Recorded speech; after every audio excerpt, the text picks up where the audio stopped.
Welcome back to unlimited education friends. मैं हूं अभिजीत कुमार। बात करने जा रहा हूं रेलवे एनटीपीसी एग्जाम के बारे में। और आज आपका 23 जनवरी है और 23 जनवरी का 23 जनवरी का सेकंड शिफ्ट का जो क्वेश्चन है मेमोरी बेस्ड क्वेश्चन है। सारा का सारा जो भी आया हुआ है वो आप लोग देख लो। इसमें हम लोग सारा का सारा जीके, जनरल साइंस और करंट अफेयर्स का क्वेश्चन से देखेंगे।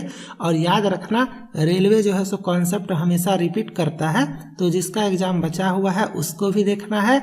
जिसका एग्जाम हो चुका है आप लोगों को CBT 2 प्रिपरेशन के लिए और ग्रुप डी प्रिपरेशन के लिए देखना है। ओके, रेलवे क्या करता है, क्वेश्चन और कॉन्सेप्ट रिपीट करता है। ओके, तो एक क्वेश्चन आपका इस तरह से आया था कि कथकली डांस जो है वो किस स्टेट का है। और ये काफ़ी इम्पोर्टेंट क्वेश्चन है, तो आप लोग इसको याद रखना। और भी जो इम्पोर्टेंट जैसे कि भारत नाट्यम वगैरह है तो वो सभी देख लेना। तो कथकली है आपका केरला का है। और इसका जो कैपिटल पूछा जाएगा तो तिरुवनंतपुरम, और इसका गवर्नर आपका आरिफ मोहम्मद खैर, और CM जो है वो पिनरई विजयन। तो ये याद रखना, क्योंकि अभी क्या हो रहा है कि जितना भी स्टेट है उसका CM का नाम, गवर्नर का नाम और कैपिटल का नाम ये पूछा जा रहा है। ओके, चलो एक क्वेश्चन आपका इस तरह से था कि हु बिल्ट हैदराबाद का चार मीनार जो है वो किसने बनाया था। और ये आपका जो है इस क्वेश्चन का तो आंसर चलो ठीक है, सुल्तान मोहम्मद कुली कुतुब शाह होगा। और एक क्वेश्चन किसी दूसरे शिफ्ट में पूछा गया था कि चार मीनार कहाँ पे है, तो आपको इसका आंसर होगा हैदराबाद में है। अलग अलग शिफ्ट में जो है एक ही कंसेप्ट पे क्वेश्चन घुमा करके पूछा जा रहा है।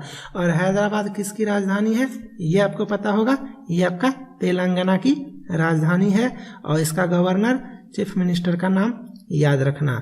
हैदराबाद तेलंगाना की राजधानी है और तेलंगाना का CM कौन है, के चंद्रशेखर राव। ओके, तो इसको याद रखना, ठीक है। चलो, और ये जितना भी है आपका ताजमहल है, चार मीनार है, गोल गुम्बद है, ये सब कौन बनाया था ये आप लोग देख लेना। एक क्वेश्चन आपका इस तरह से था कि where is the capital of Chhattisgarh, मतलब कैपिटल जो है सो छत्तीसगढ़ का कहाँ पे है। और मैंने पहले ही बताया सारा स्टेट का कैपिटल का नाम आपको याद रखना है, गवर्नर का और चीफ मिनिस्टर का नाम याद रखना है। हर शिफ्ट में आपका 2 नंबर जो है सो कम से कम यहाँ से कवर हो जाएगा। तो छत्तीसगढ़ की राजधानी कहाँ पे है, रायपुर। ओके, और एक क्वेश्चन आपका इस तरह से आता है कि फर्स्ट फ्लोटिंग स्कूल, मतलब तैरता हुआ स्कूल या विद्यालय कह सकते हो, वो किस स्टेट में है। तो इस क्वेश्चन का राइट आंसर आपका हो जाएगा मणिपुर। और याद रखना, ये सारा का सारा क्वेश्चन जो है वो स्टूडेंट के द्वारा शेयर किया गया क्वेश्चन है। एक क्वेश्चन आपका इस तरह से है, देखो यहाँ पे फिर से ये घूमर डांस ये कहाँ का है, तो ये राजस्थान का है। वहाँ पे कथकली, कहीं पे भारतनाट्यम, कहीं पे कथक, तो सब आपको अच्छे से देख लेना है। कहीं पे बिहू, और जिसका भी नाम मैंने लिया है वो काफ़ी इम्पोर्टेंट है, ठीक है। ये आपका कंप्यूटर से क्वेश्चन है कि मॉडेम जो है वो किस चीज़ से कनेक्ट करते हैं। तो आपका इस तरह से ऑप्शन था, तो इस क्वेश्चन का आंसर होगा phone line. What is modem connected to, तो इस क्वेश्चन का आंसर फोन लाइन, ठीक है। चलो, एक क्वेश्चन आपका कुछ इस तरह से था कि AC से DC, तो इसको भी याद रखना। एक जगह पे होता है AC से DC और कभी कभी पूछता है DC से AC। तो सभी के घर में इन्वर्टर होगा, तो DC से AC ऐसे समझना। बैटरी इन्वर्टर क्या करता है, जब लाइन आपके घर का कट जाता है तब आपका बैटरी सप्लाई मारता है। तो बैटरी आपका DC होता है और घर का जो सप्लाई होता है वो AC में होता है। तो वहाँ पे इस तरह से याद रखना, इन्वर्टर क्या करता है, DC को AC में कन्वर्ट करता है, और रेक्टिफायर क्या करता है, AC को DC में कन्वर्ट करता है। तो ये दोनों आप लोग याद रखना। एक इस टाइप का क्वेश्चन था आपका कि व्हाट टाइप ऑफ डिजीज, मतलब मीजल्स जो है आपका खसरा रोग इसका इंग्लिश है। तो मीजल्स जो है वो किससे होता है, बैक्टीरिया से, वायरस से, प्रोटोजोआ से। तो इस क्वेश्चन का आंसर होगा वायरस से, और इसीलिए ये आपका एक तरह का वायरल डिजीज है। और वायरस का स्टडी को क्या बोलते हैं, वायरोलॉजी। बैक्टीरिया के स्टडी को क्या बोलते हैं, बैक्टीरियोलॉजी। तो जितना भी चीज़ मैं बोल रहा हूँ सब का सब रेलवे ने पूछा हुआ है, और मैं हमेशा एग्जाम ओरिएंटेड ही पढ़ाता हूँ। तो जो भी चीज़ इंपॉर्टेंट बोलूँगा आप लोग उसको जो सो अच्छे से देख लेना। What is the power house of the cell, एक क्वेश्चन आपका इस तरह से आया था, तो इस क्वेश्चन का आंसर होगा mitochondria. Power house of the cell किसे कहते हैं, या कोशिका का शक्ति ग्रह किसे कहते हैं, तो इस क्वेश्चन का आंसर होगा माइटोकॉन्ड्रिया।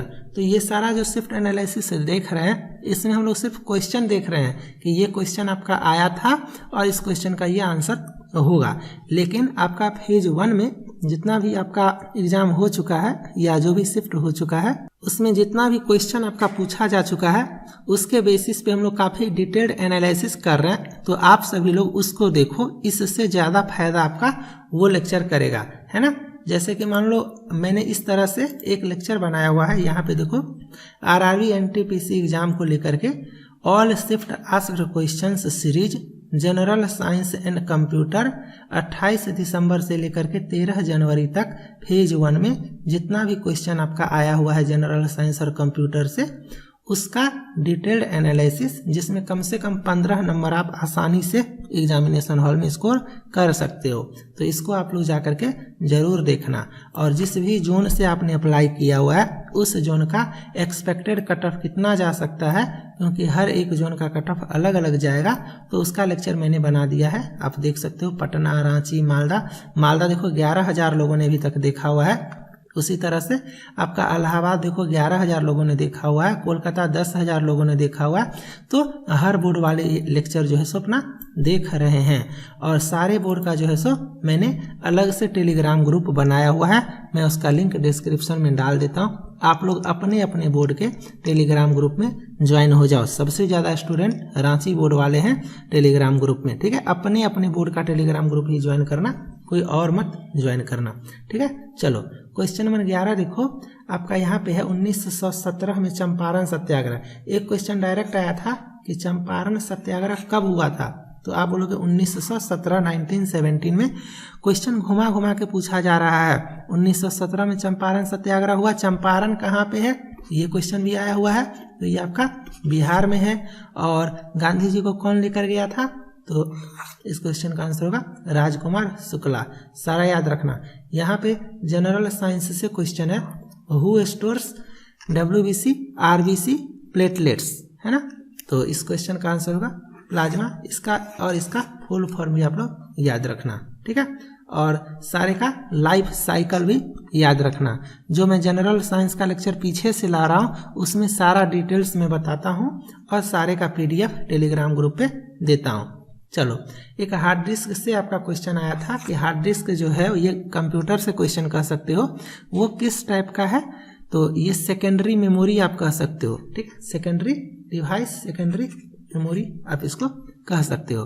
क्वेश्चन नंबर 14 है कि गाड़ी का स्पीड जो है वो मेजर करते हैं, वो किस इंस्ट्रूमेंट से मेजर करते हैं, तो इस क्वेश्चन का आंसर होगा ऑडोमीटर। फेज 1 में जो आपका जनरल साइंस हुआ था, उसमें जनरल साइंस और कंप्यूटर मिला करके कम से कम 12 क्वेश्चन पूछा जा रहा था। लेकिन यहाँ पे अगर आप कैलकुलेट करोगे तो 15 प्लस पूछा जा रहा है। और फिर इसके बाद आपका फेज 3 आएगा, फिर फेज 4 आएगा।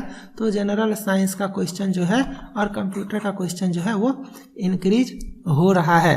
यही रीजन है कि मैं जनरल साइंस और कंप्यूटर थोड़ा सा अच्छे से बता रहा हूँ, ताकि आपका जो है सो स्कोर बूस्टअप हो सके। और याद रखना, पेपर 1 जैसे ही पास करोगे तो पेपर 2 वो मेंस है ना, तो वहाँ पे आपका जनरल साइंस का वेटेज काफ़ी ज़्यादा इंक्रीज हो जाएगा। और इस चैनल पे जनरल साइंस काफ़ी अच्छा से बताया जाता है, ठीक है। तो आप लोग चैनल को सब्सक्राइब कर लेना। ये आपका चश्मा 3, ये न्यूक्लियर पावर प्लांट का नाम है। ये कहाँ पे है, तो इस क्वेश्चन का आंसर होगा पाकिस्तान। और ये सब इस टाइप का क्वेश्चन है जो आप कितना भी पढ़ाई कर लोगे, कोई गारंटी नहीं है कि आप एग्जामिनेशन हॉल में बना दोगे, ठीक है। तो जहाँ पे बोलेंगे फोकस करने, वहाँ पे फोकस करना। ये जो आपका सेंसस है 2011 वाला, अभी तो नेक्स्ट सेंसस काउंटिंग हुआ नहीं है, तो ये 2011 वाला जो सेंसस है ये काफ़ी इंपॉर्टेंट है। अगर आप इसको अच्छे से याद कर लेते हो तो एक क्वेश्चन आप आसानी से यहाँ पे उम्मीद कर सकते हो अपने शिफ्ट में। तो यहाँ पे क्वेश्चन था कि 2011 के सेंसस के हिसाब से सबसे ज़्यादा पॉपुलेशन किस स्टेट का था, तो इस क्वेश्चन का आंसर होगा उत्तर प्रदेश, ठीक है। चलो, एक क्वेश्चन आपका इस तरह से था कि पद्मावत बुक का जो है सो ऑथर का क्या नाम है, तो आप लोग जानते होंगे मलिक मोहम्मद जायसी। हम लोग इस तरह से याद करते थे, पद्मावत, अखरावत और आखिरी कलाम। ये 3 बुक जो है, और भी होगा बुक, लेकिन ये 3 याद रखना, क्योंकि एग्जामिनेशन हॉल में यही क्वेश्चन पूछा जाता है। अगर पूछना होगा इसको तो यही 3 बुक में से कोई पूछेगा, पद्मावत, अखरावत और आखिरी कलाम। ये तीनों जो है मलिक मोहम्मद जायसी ने लिखा था। ठीक है, एक क्वेश्चन आपका सौभाग्य स्कीम से था। गवर्नमेंट का जो भी स्कीम है, इसका एक लेक्चर आ जाएगा चैनल पे, आप लोग देख लेना। गवर्नमेंट का जो भी स्कीम होता है वो जरूर याद रखना। वैसे भी रेलवे सेंट्रल गवर्नमेंट का जॉब है, तो वो गवर्नमेंट स्कीम वाला क्वेश्चन जरूर उठाता है। तो सौभाग्य योजना जो है वो आपका किससे संबंधित है? तो हर घर बिजली पहुंचाना, providing electricity to every household. ठीक है, ये एक तरह का क्वेश्चन है आपका। हिस्ट्री से कह सकते हो कि बहादुर शाह जफर जो है उसको लास्ट में वो 1857 की क्रांति के बाद कहाँ भेज दिया गया था? तो रंगून। रंगून, और रंगून कहाँ है? वर्मा में है। इसको याद रखना, कभी कभी पूछा जाता है कि रंगून कहाँ पे है। सरदार सरोवर डैम जो है ये आपका किस नदी पे बना हुआ है? तो नर्मदा नदी पे बना हुआ है, इसको भी याद रखना। और ये शायद गुजरात में है, इसको भी देख लेना। Which girl broke the world record by dancing 126 hour continuously? इसका नाम है आपका वंदना नेपाल। और ये सब क्वेश्चन करंट अफेयर से कर सकते हो, और कोई गारंटी नहीं है कि आप बना सकते हो, बिकॉज करंट अफेयर्स अनलिमिटेड है। इसीलिए फोकस करो जनरल साइंस पे, कंप्यूटर पे, मैथ पे, रीजनिंग पे, और कुछ इंपॉर्टेंट स्टैटिक जीके, जैसे कि किस डेट को कौन सा डे सेलिब्रेट करते हैं, इस टाइप का स्टैटिक जीके पे। ठीक है, ये क्वेश्चन आपसे पूछा गया था कि how many times UNO become a temporary member of India? ऐसे कह सकते हो, उल्टा है ये, आप कह सकते हो इंडिया जो है सो यूएनओ का टेम्पोररी मेंबर कितना बार बना है, ऐसे कह सकते हो। ठीक है, भारत आपका यूएनओ का टेम्पोररी मेंबर कितना बार बना है? तो इस क्वेश्चन का आंसर होगा अभी तक के हिसाब से 8 बार। ठीक है, चलो एक क्वेश्चन आपका इस तरह से था कि बलबन जो है वो रूल कब तक किया था, शासन कब तक किया था? तो 1266 से 1286। ये सब क्वेश्चन जरूरी नहीं है कि सभी लोग बना पाओगे। चलो, which Indian ambassador was appointed in Bangladesh? India के किस राजदूत को बांग्लादेश में नियुक्त किया गया है? तो विक्रम दुरुईस्वामी। ओके, चलो, which is the longest organ in human body? तो सभी को पता है स्किन जो है वो आपका क्या है, which is the longest organ. और डर्मेटोलॉजी क्या है? तो वो स्टडी ऑफ स्किन कह सकते हो। ठीक है, तो यहाँ पे ये जो भी मेमोरी बेस्ड क्वेश्चंस है ये मैंने आपको बोथ लैंग्वेज में करवाया हुआ है। तो इस चैनल पे जो है सबका दोनों लैंग्वेज आता है, ताकि आपको कोई प्रॉब्लम ना हो सके। फिर भी अगर आप लोग सिर्फ हिंदी कंटेंट चाहते हो तो डिस्क्रिप्शन में एक दूसरा चैनल है जहाँ पे रेलवे का प्रिपरेशन हिंदी लैंग्वेज में करवाया जाता है, आप लोग उस चैनल को सब्सक्राइब कर लो। वहाँ पे जो लेक्चर अवेलेबल है उसको देखो, काफ़ी फायदा होगा। ओके, और इसका पीडीएफ मैं टेलीग्राम ग्रुप पे दे देता हूँ, तो आप लोग टेलीग्राम ग्रुप ज्वाइन कर लेना। मिलते हैं नेक्स्ट लेक्चर में, बाय, थैंक यू।